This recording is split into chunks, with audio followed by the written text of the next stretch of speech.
I cut my hair recently. You've probably noticed in my last video. But I've decided, for the sake of my time, you know, so that I don't have to keep repeating myself during my online Skype calls, that I'm going to make one video and hopefully everyone who books a session will actually see this video so that I don't have to keep repeating myself.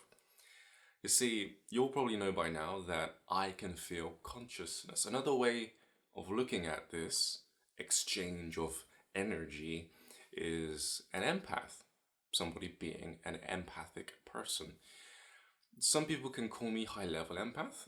I like to think of myself as just very consciously intuitive when it comes to me being in tune with what's coming in and out of bodies. My body, another person's body, another object, another body of matter.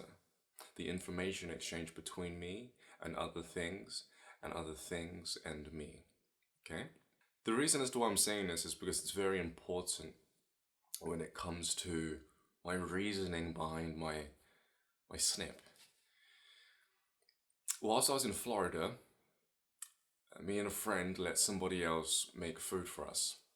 And whilst I was eating the food, I was able to notice, well, let me digress. Me talking about me being in Florida straight off the bat kind of confuses people. Let's gradually get into my explanation. I had to keep up with specific meditations a couple of months ago because if I didn't, then my mental stability would have become compromised. And so, whilst I'm in stressful situations, I have to adapt to those stressful situations. I have to give myself time and I have to meditate. Because of this, I became extra sensitive, if you will, to even more subtle energies within my surrounding environment. I became more aware of how things are behaving in relation to consciousness coming into my body and nestling into my body. I was eating something that I didn't want to eat. It's going to make sense in a second, but I ate it anyway because I was processing out a bunch of food. I took an opportunity whilst with this other person in order to really let myself process out and get to the root cause of some of my mental food addictions. Or rather, my mental food ties.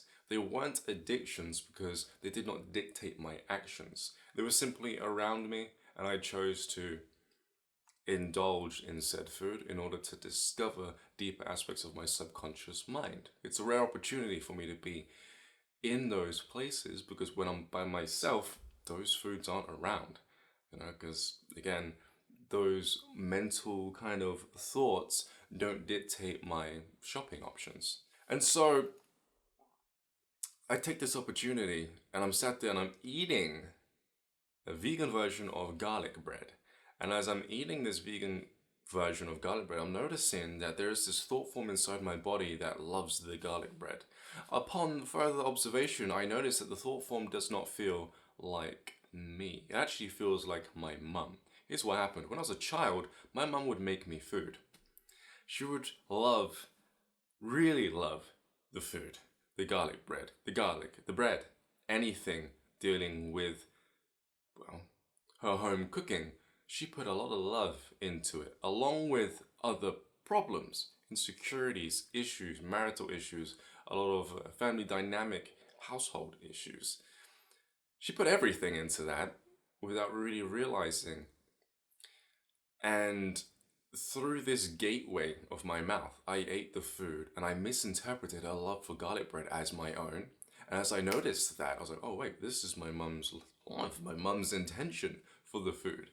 I was able to then single that out and further focus on other issues she was having while she was making me the food decades ago. Okay, that's pretty huge.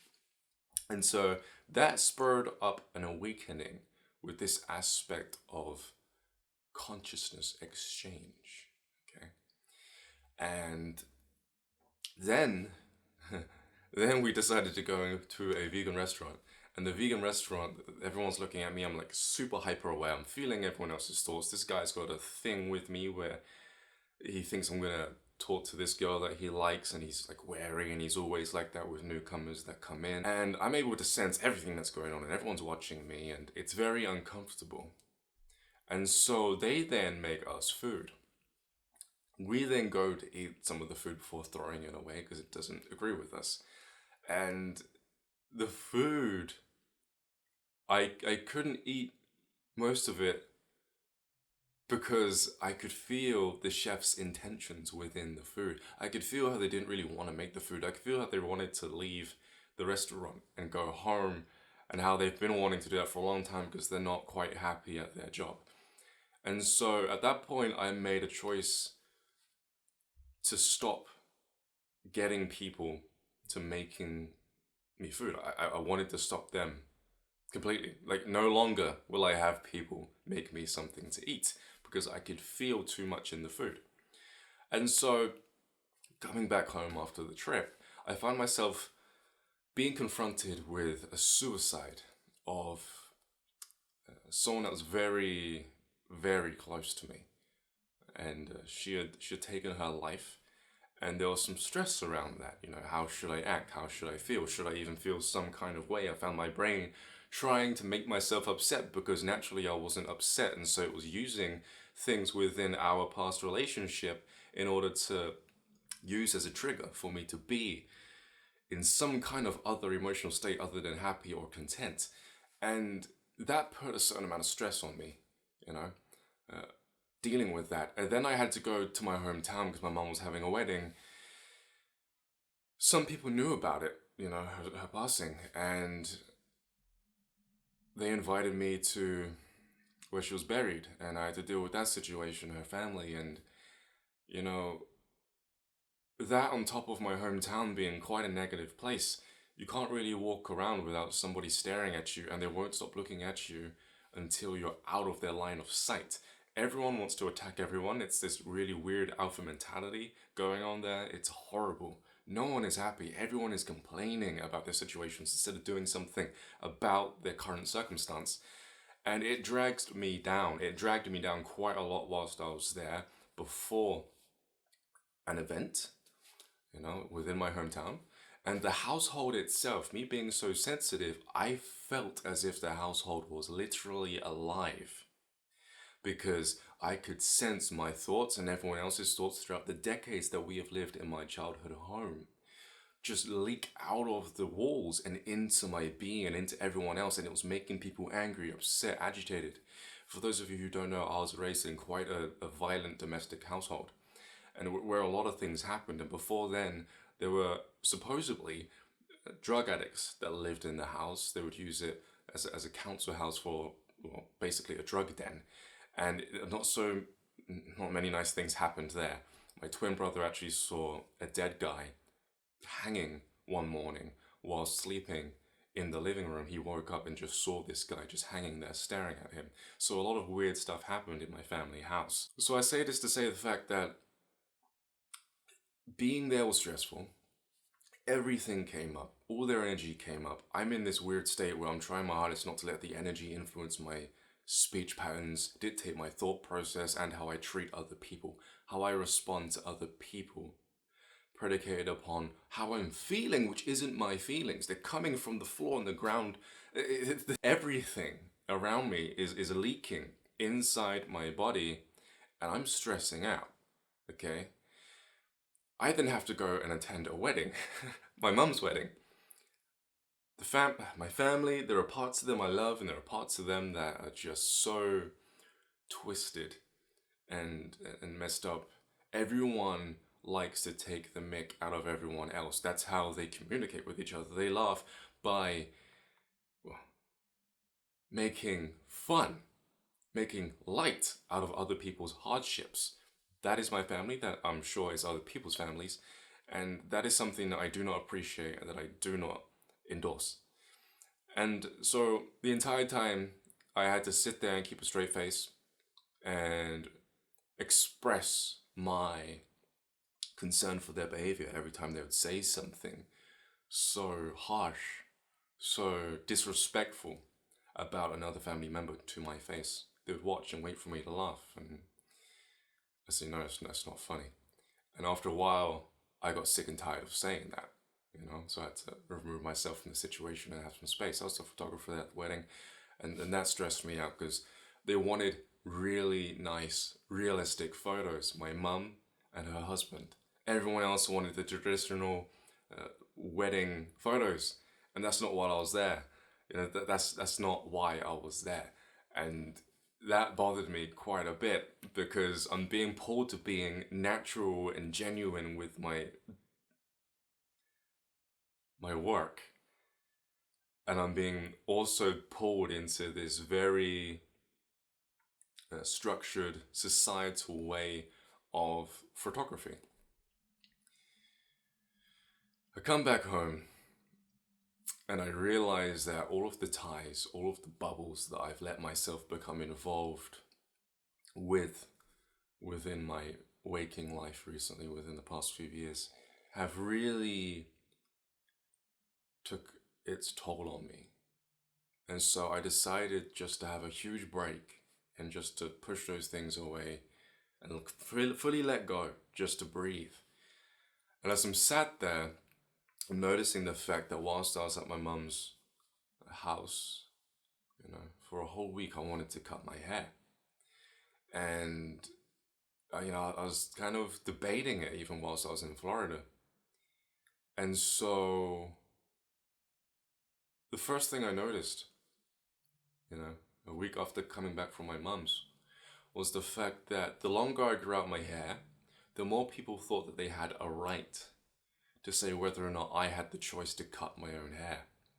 Which is absurd. It's not even on their head. It's none of their business. It has nothing to do with them. You see? And so that bothered me, this thing that they're doing. And so I was like, okay, well, I'm probably going to cut my hair. And not only that, but I wanted to cut my hair. And that's mainly because I like being bold. I like the look. I can rock it. I got a decently nice head shape.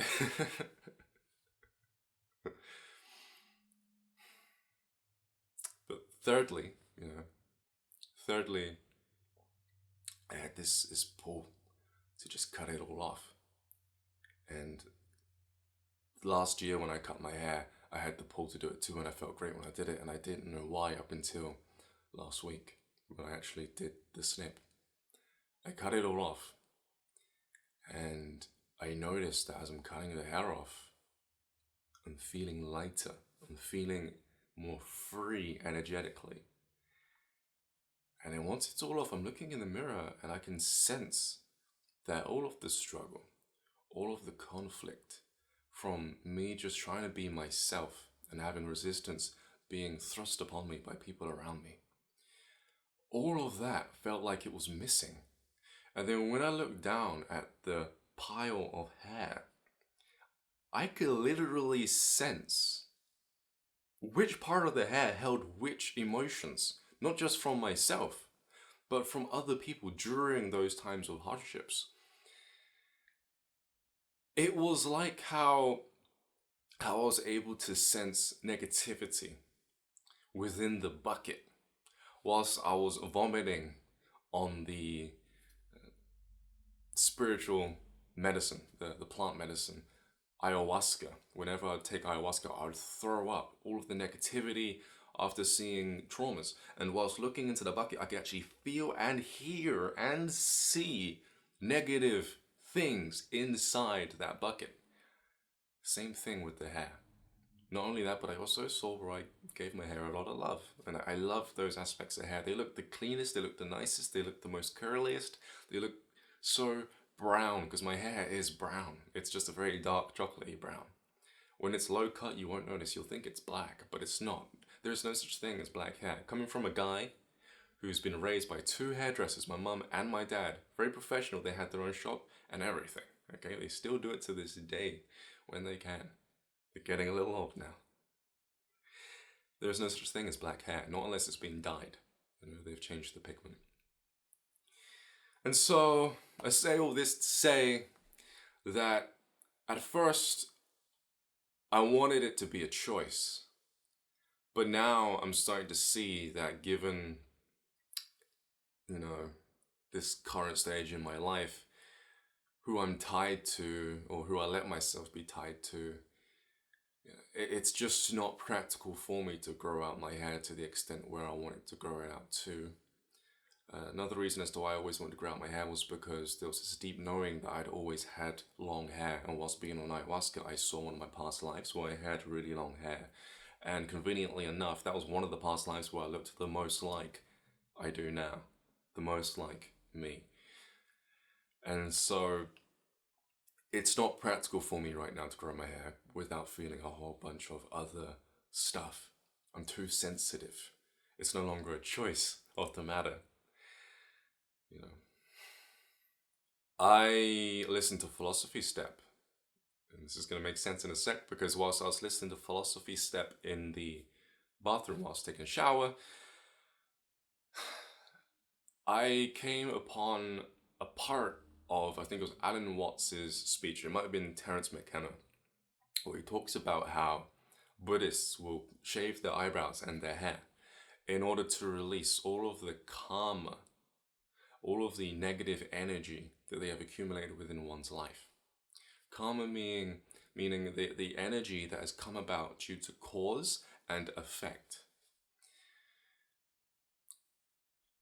I am so taken back by how my growth and my spiritual development has had me experience that before actually finding this out. It shows to me that I'm on the right track, and it shows to me that I'm still developing and growing as a being. And so I just wanted to share this to you. If you've ever wondered as to why you've always wanted to cut your hair, if you've done it and felt good and you've wondered why, it is my personal belief, it is my belief that everyone, outside of what I'm saying is personal to me, my own experience, I honestly believe that everyone out there is going and has gone through the same thing that I went through in regards to storing negative energy and feeling good when they cut their hair off. I just think that they're not aware of it. Not to the extent to where they could actually see clarity in the fact. So I'm Ryan JC, Ryan James Cropper. This has been Your Potential. Subscribe to my YouTube channel for more videos like this, and don't forget to hit the bell button in order to be notified of those videos in the near future, and I'll speak to you all pretty soon. Peace. Almost forgot to show you.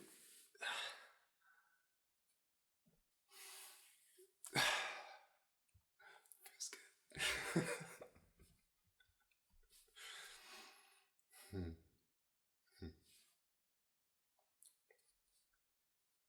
Almost forgot to show you.